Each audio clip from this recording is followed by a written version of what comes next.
right. Well, so I have to dispel a little. We got back last Sunday. Eileen and I, we had taken the weekend for a retreat up in Vancouver, and we had to be back because I have a niece that is going to South Africa on the 18th to pick up her little boy. And she's adopting a little boy from South Africa. And so we were having a baby shower here last Sunday after church was over. We rolled in and somebody said, "I thought you were in Texas." No, how did, so sometimes things get, somebody says something, but we were not in Texas. We were up in Vancouver, had a great time up there. So anyway, we're just glad to be here. And today we're going to be back in Acts chapter 28. You thought I was going to be done, didn't you?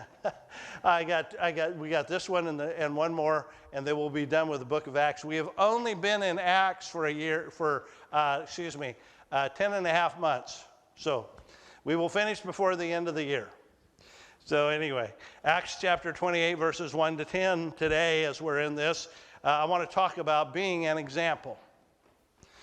Being an example. And we're going to look at several people in this passage, the primary one being Paul, but there's a couple other people that are good examples. Because being an example is what God called us to be. He said, when Jesus was on this earth, he said, "I am the light of the world." He said, everywhere darkness is, the light comes in. When Jesus left, he left that job up to us. He says, "My light will shine through you." We are his reflectors. And we're reflectors for not only each other, because we need to brighten each other's lives, be examples for each other, but we're reflectors for the world that's out there. And if you'll remember where we're at in the book of Acts, Paul is on his way to Rome. He's under guard, and he is on a ship with other prisoners. They're headed out to Rome. And Paul told them, when they landed in Fairhaven, Paul said, "Don't go." And they said, "Oh, this is not good for wintering here."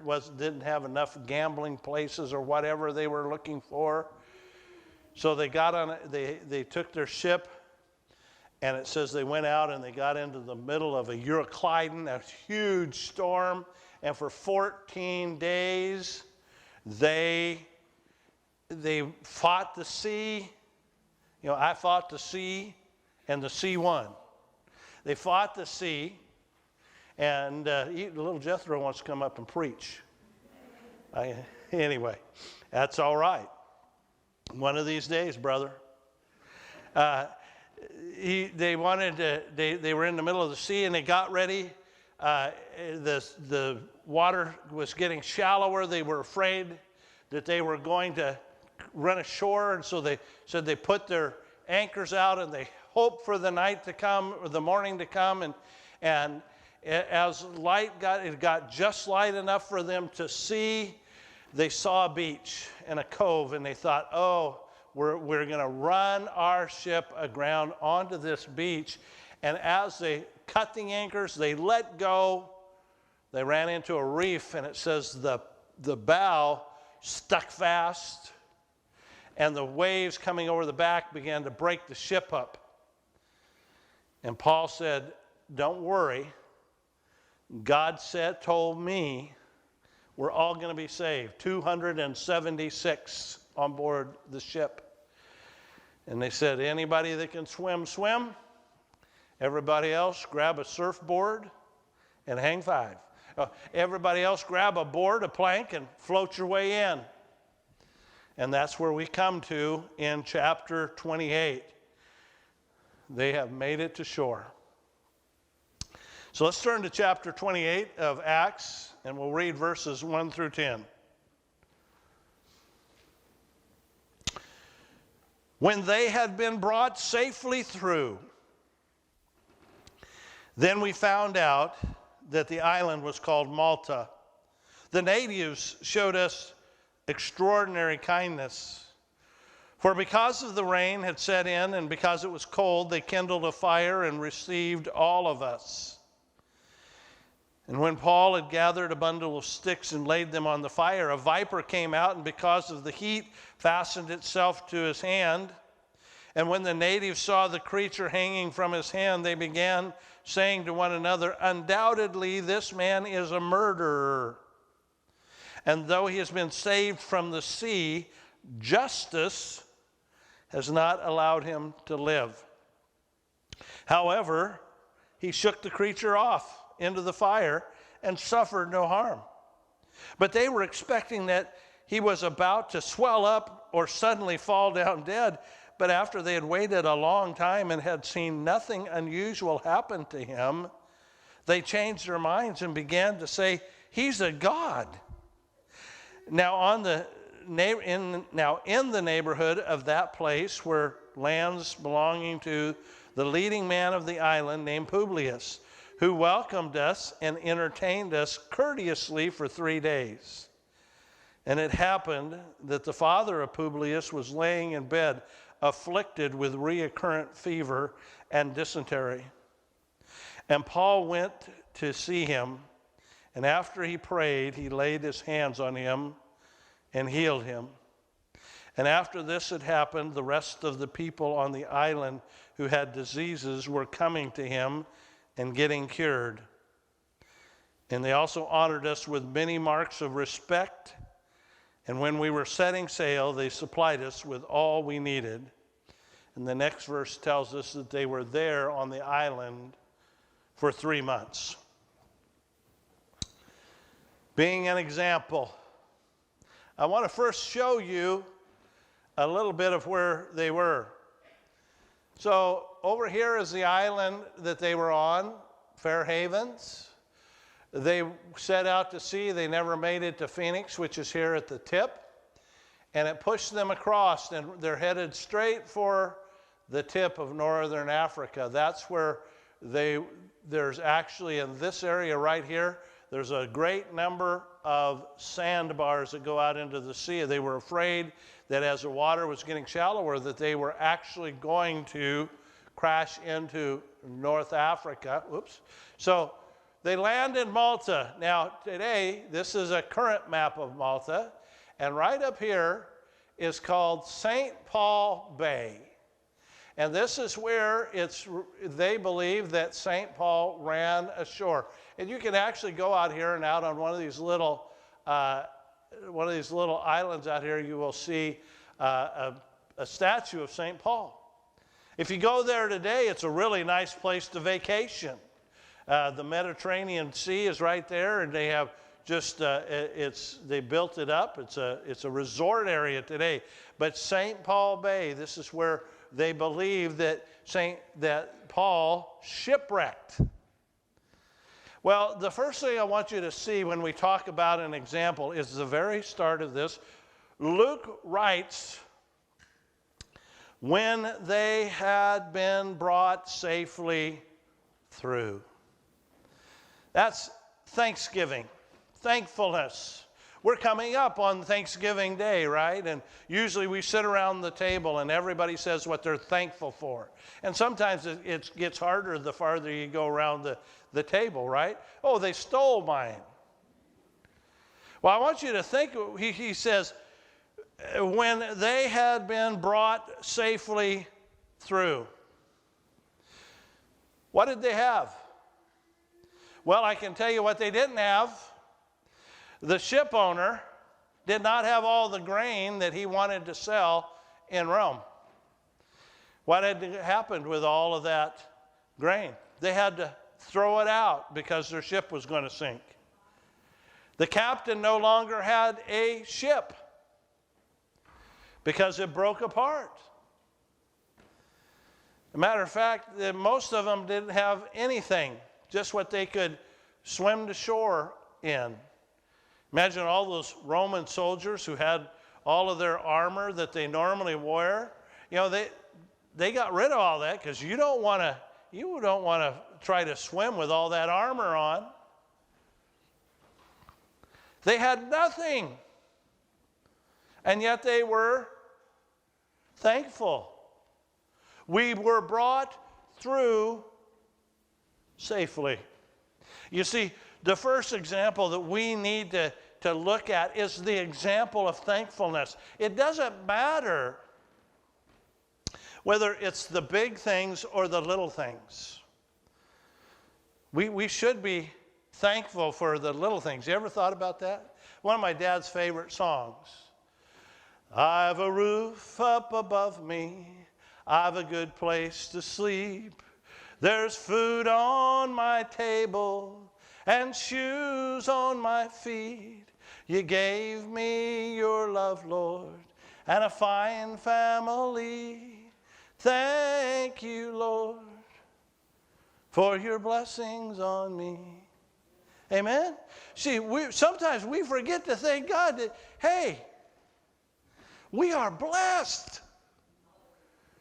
And that song was written by a man who lived in a house on a junkyard, built out of things from the junkyard. It wasn't written by a man who lived on the big house up on the hill. See, we need to be thankful with the little things. We also need to be thankful in the big things. When God gives us what we ask for. But when we come through safely, we need to be thankful. Philippians 4:4-7, most of us probably know this verse. But we probably don't think about it all the time because it says, rejoice in the Lord. When? Always. In the good times and the bad times. Right? On the mountaintop and in the valley. In the middle of the storm and on the beach. Always, again, I say rejoice. Let your gentle spirit be known to all men. On the inside of the church. See, it's pretty easy to be a Christian sitting in the pew on Sunday morning and saying, oh, God has blessed me. It's a little bit harder to be that Christian on the outside when somebody at work talks behind your back, costs you a promotion. Where's God then? Let your gentle spirit be known to all men. The Lord is near. Be anxious for nothing, but in everything by prayer and supplication with thanksgiving, let your requests be made known to God. And the peace of God, which surpasses all comprehensions, will guard your hearts and your minds in Christ Jesus. See, there's a lot of times when you're going through something that other people look at and they go, oh, how in the world can you go through that? How can you go through that cancer? How can you go through the loss of a loved one? How can you go through this? It's because God is the one that takes you through it. God brought them through safely. And we need to give thanks. Being veterans, we're celebrating veterans. June 7th, 2007, I got the telephone call that no parent who has a son in the military ever wants to hear. This is Sergeant so-and-so from Fort Riley, Kansas. I'm part of the rear guard. Your son has been hit by an IED, and he's currently in surgery at Baghdad Air Force Base. We'll call you when we have news. I hung up that phone.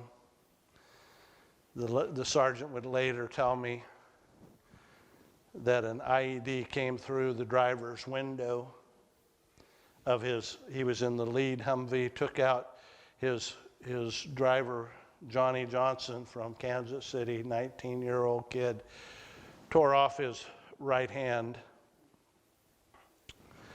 It came through their Humvee and hit my son. He lost his left eye, crushed his right arm.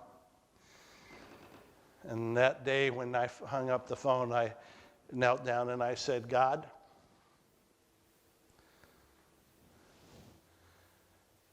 if you choose to take my son, I will praise you in the storm. And I said, God, if you choose to send my son home and I have to wipe the spit off his face for the rest of his life, I'll do that and I will give you praise. But God, I would love to have my son back. One of the longest nights I spent at 4 o'clock in the morning, the call came through from Baghdad with my son on the other side. I said, how are you? Hoping that I would hear at least a response that I could understand. He said, I'm okay, Dad. Oh, okay. I lost my left eye and my right arm is crushed, but I'm okay. And he said, Dad, I want you to know I got them all out alive. His entire platoon that he was commanding came out alive. I was never more proud of my son than at that moment. We went through 18 months of rehab as I flew back and forth from San Antonio, Texas. And he fought to stay in. He said, Dad, I'm a soldier. This is what I do. Thankfulness. Thankfulness in the midst of when you don't know what you're going to get, when you don't know how it's going to end, that's when you give thanks. Because God does. God does. Well, the next example I want you to see is Paul. What's Paul doing when he gets on shore? He's picking up sticks to help build the fire. Now remember, there's 276 people that had just been shipwrecked. They probably have a number of fires, because I don't know whether I'd want to try to get a fire big enough for 276 people. That's a big fire. So they probably have fires all down the beach. And can you imagine the poor guy the soldier that's assigned, we want to make sure everybody made it on shore. This guy's going, 1, 2, 3, 4, 5, 6, 7, 8, 9, 10, 11. Quit moving around. Get back over by your fire. 1, 2, 3, 4. 276. And they're building these fires. And what does Paul do? He's not sitting there patting himself. Hey, I told you so. I told you everybody was going to make it through. He's not patting himself on the back. He's not saying, I am a Pharisee. I'm a rabbi. I don't need to go out and pick up sticks. That's not what Paul did. Paul showed by example a little saying that my pastor used to tell me. At our church, nobody's big and nobody's little. We're all medium. Don't you love that? You see, it really doesn't matter whether you hold a title like elder or you're the, as our brother Michael is, you're the custodian. We all have a job to do. And we can help each other out. And when something needs to be done, we do. When something needs to be done, we jump into the middle of it. You see, we don't, it's not whether you, oh, well, I tithe a big amount, so I don't have to work. No, that doesn't go with God. Matter of fact, when he was standing in the temple and some Pharisee came in and he poured out his big money bag and made a bunch of noise and blew trumpets, and then a little widow lady came with her 2 copper pennies and dropped them in, and he said, she's given more because she gave out of her. Right, exactly. All she had, he can afford it, and he's got his praise. He said, we're all medium. Matter of fact, Paul says in Romans chapter 12, be of the same mind towards one another. Do not be haughty. In other words, don't be big-headed. Do not be haughty in mind, but associate with the lowly. Do not be wise in your own estimation. That means that when we're together, it doesn't matter what your income is. It doesn't matter where you went to school. It doesn't matter what you think of yourself. It's what God thinks about of you. Matter of fact, Jesus gave us quite an example in John chapter 13.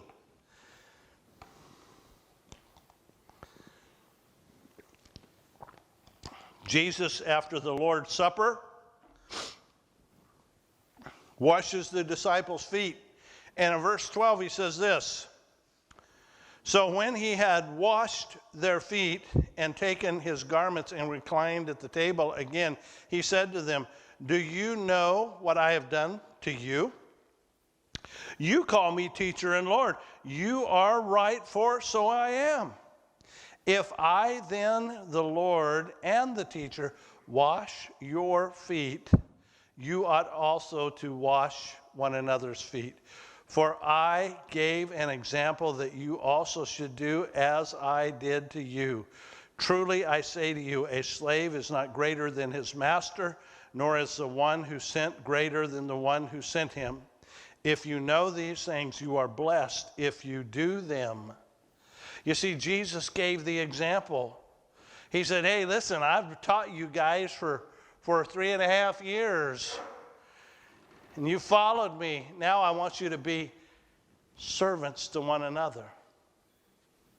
I want you to take care of each other." Well, there's another example that Paul gets, and that's the example of faith. The example of faith.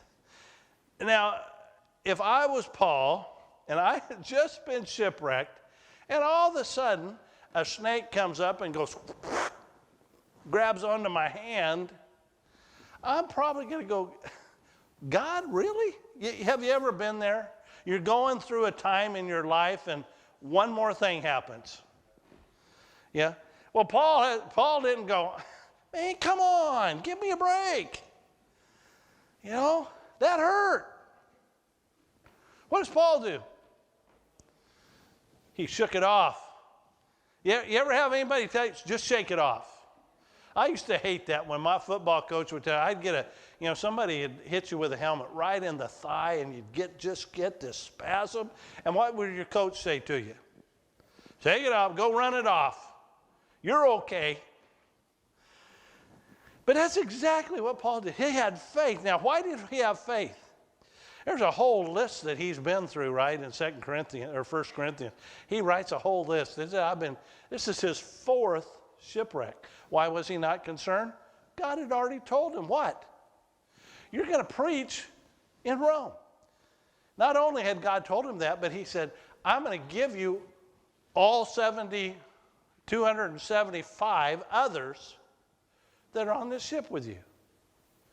Paul's like going, "I'm not worried that I just got snake bit, because God's already told me what I'm going to be doing. And I know that God has taken care of me all of these times before. I'm not worried one little bit." Shakes it off into the fire. He had faith. Where is our faith? That's what our faith is in. Who? Who's our faith in? It's in God. It's not in us. It's in God. And Paul's faith, he had learned it through all he had been through. Matter of fact, James tells us in James 1, 2, and through 4, "Consider it all joy, my brethren, when you encounter various trials, knowing that the testing of your faith produces endurance, and let endurance have its perfect result, so that you may be perfect and complete and lacking in nothing." So when we go through trials, God says, "Okay, what did you learn? What did you learn?" Now when the next one comes, you already know what to do. Pray. Get with God. He doesn't put you through this or allow you to go through this for no purpose. God will always redeem your suffering. And he does that in different ways. Sometimes he does it so that we can help others in the same position. Has that ever happened to you? Have you ever gone through something and all of a sudden there's somebody that comes along and says, oh, hey, I'm going through this. And you're like going, oh, really? I just went through it. Let me walk with you. Let me sit down beside you and show you, how I made it through. We need to be an example of faith, because I got news for you. The world is watching. The world's watching. How are you going to react? I've watched it my whole life. He's a Christian. How's he going to react? And every time I say, oh, God's got this. It's going to be okay. I don't know how it's going to, I don't know the ending. God hasn't showed me that yet, but I know God is going to take care of me. And he always does. Now, the world's going to react a couple different ways. What did they react with Paul? What did they first say? Now, first of all, you need to understand when it says the word native, forget the picture of, running around with palm leaves and a spear. These were just people who lived on the Isle of Malta. They were natives to the island. The reason he tells us that is because the people who lived on Malta, they worshiped a god by the name of Dice. D-I-C-E with that little thing, right? Dice. And she was the god of justice. So when he says, when they said the term justice, let me find it here. In verse 6, and they said, in verse 4, he says, justice has not allowed him to live. They're talking about their God. We would today say, oh, karma caught up with them, right? Karma caught up with them. Justice, their God Justice said he's a murderer. He made it through the storm, but God's going to take him out. Their God Justice. And guess what? Paul just stood there, warming his hands. They're waiting for him to keel over. And when he doesn't, what's the next reaction? He's a god. Now, Paul's been through this before, hasn't he? Remember that he and Barnabas were preaching, and all of a sudden they healed the guy, and the people said, oh, he's Zeus and he's Hermes, and we're going to worship them. And they're like going, no. We're not gods. Paul doesn't even react to this. Because Paul, he's just like, this is another day in being a prophet of God, being an apostle. He doesn't react, but the world will react. Now, how did the world react? Well, we're going to see as we go down, we're going to see the next example. And the next example is not for Paul. It's by a guy by the name of Publius. Say that 3 times fast. So he's the governor of the island. He shows grace. Grace is getting what you don't deserve. See, they had no way of paying for anything. They had lost it all. He brings them in. Can you imagine? Hey, we're going to have 276 people at our home for the next 3 days. Let's start up the stove, start cooking. That would be a big deal. But he's the governor. He probably has the biggest place there on the island. He brings them in. He takes care of them for 3 days. And in the meantime, they're sorting out who's going to go here, who's going to go there, because, hey, it's the middle of the winter. Nobody's going any place for a while. Matter of fact, they're stuck there for 3 months. And so they begin doling them out to different houses across through the island of Malta, but they show them grace. They show them favor. They show them hospitality. That's a word we don't use. We have the hospitality industry, right? But how many of you use the word hospitality for our homes, for where we live? Oh, we want to be a place of hospitality. What does that mean? That means entertaining. That means taking care of people. That means, making sure that people have what they need. And Paul, once again, in Romans chapter 12, again, he talks about how we're to be hospitable to one another within the church, be devoted to one another in brotherly love, giving preference to one another in honor, not lagging behind and diligent, fervent in spirit, serving the Lord, rejoicing in hope, persevering in tribulation, devoted to prayer, contributing to the needs of the saints, practicing hospitality. The world's watching. How do we take care of our own? Devoted to prayer.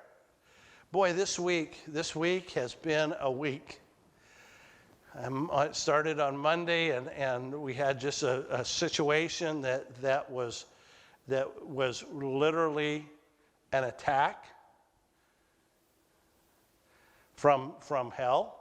It was demonic in nature, and we began to pray, and it went through Tuesday and on to Wednesday. We were praying, and on Wednesday, I love our Wednesday night group, our Wednesday afternoon group that come, and they began to pray, and we put this on the table, and we just prayed against the devil. We prayed for healing. We prayed that God would take care of this family, and he did.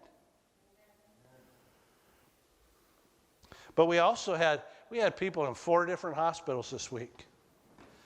And I was like going, okay, I'm over here. And just being able to pray with those people and just say, okay, how's it going? And to my knowledge, they're all home this Sunday. Amen. Your prayers make a difference. That's when I say to people, find somebody that you don't know and sit next to them, because that's a really good way to get to know what their needs are. Just sit next to them and say, hi, I'm so-and-so. I haven't met you before. How you doing? How can I pray for you? How can I pray for you? You'd be amazed at what people are going through.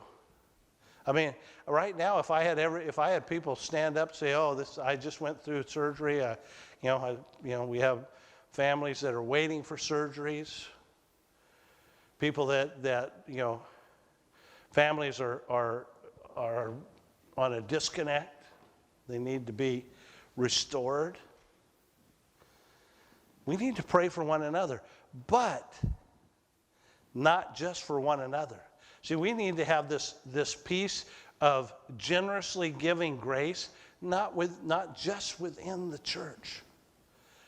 That's important, but I want to remind you what Hebrews says. Do not neglect to show hospitality to who? Strangers.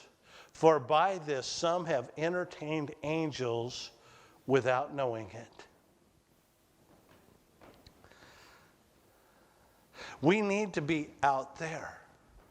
It's not enough to invite people in here. We need to take our hospitality out there. We need to take our grace out there. You say, well, how do I give grace out there?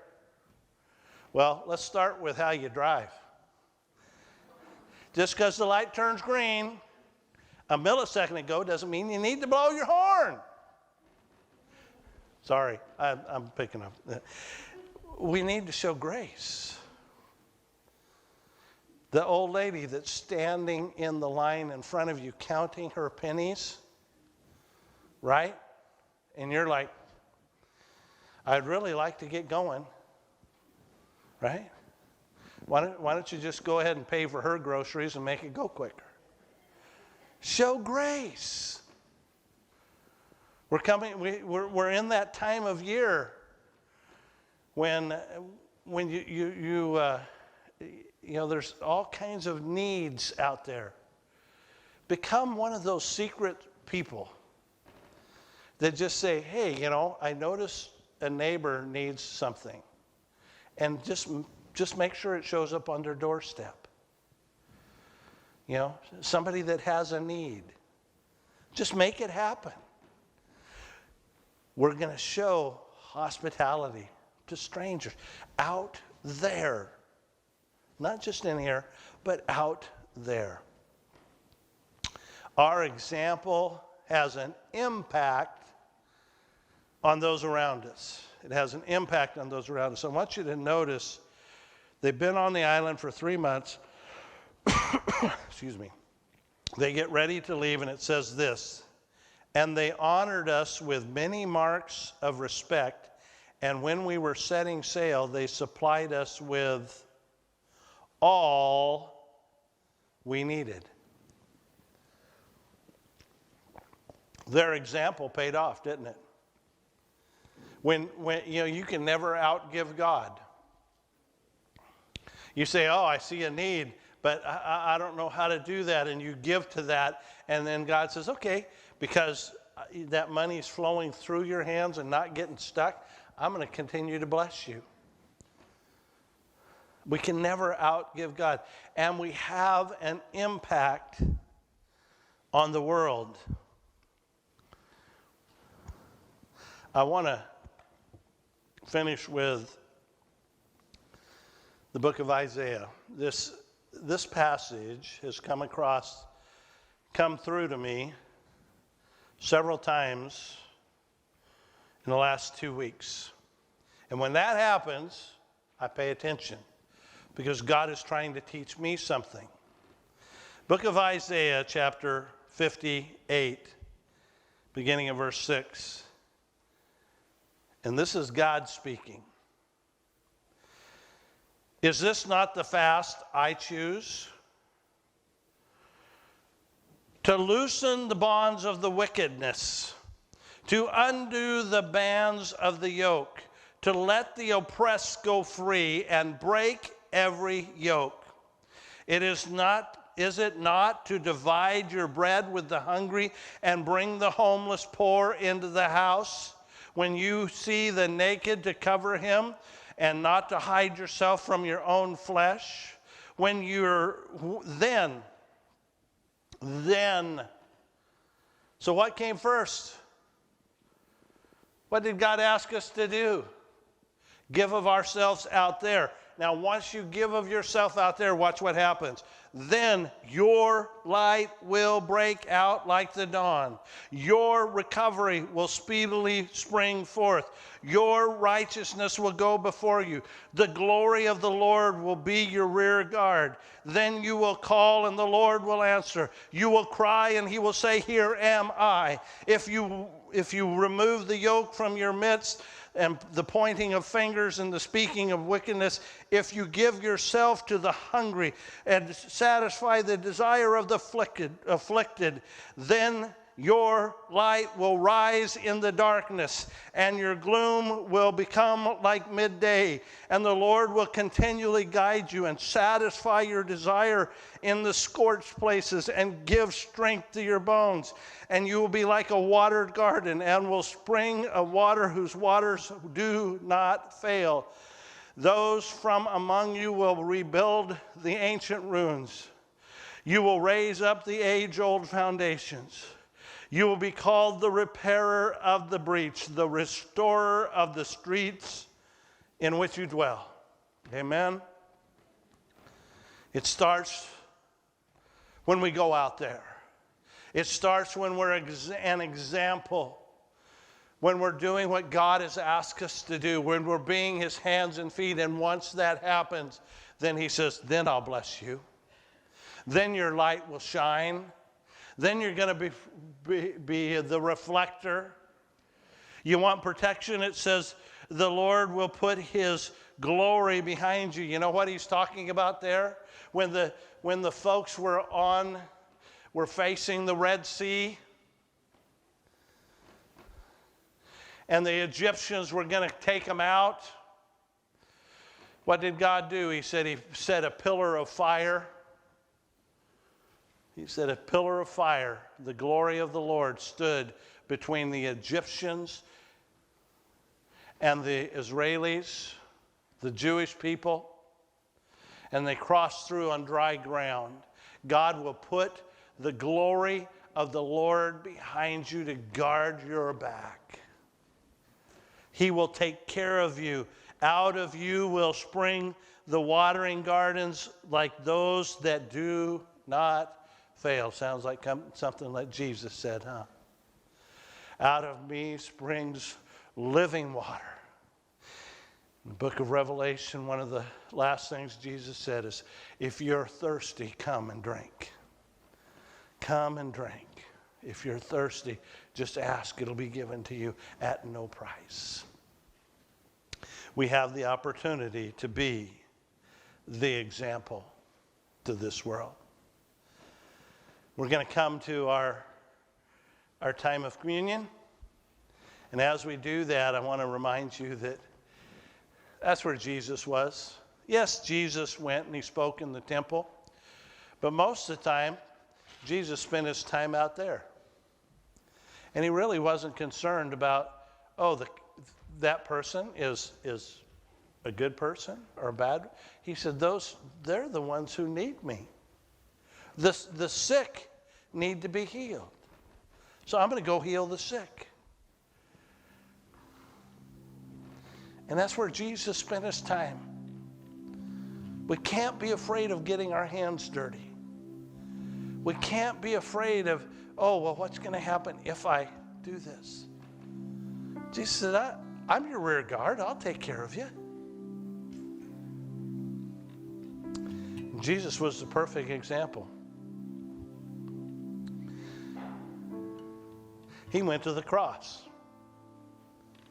He said, I'll pay the price.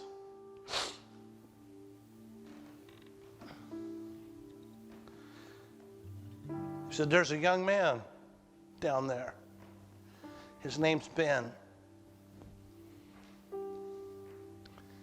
And Ben has no way to heaven because of his sin. And God looked through heaven